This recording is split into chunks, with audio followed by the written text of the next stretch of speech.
We're going to take you on a walking tour and show you the Oyo Hotel and Casino here in Las Vegas, Nevada.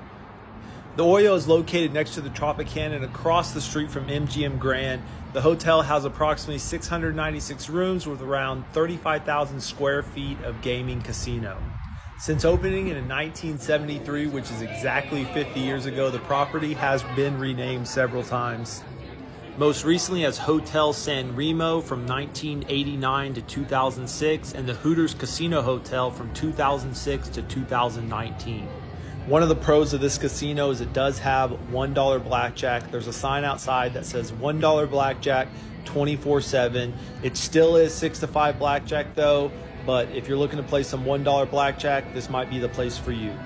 There is a Hooters restaurant and also a Steak and Shake, but overall, pretty dusty hotel. I don't recommend staying here unless you get comped or a really cheap room.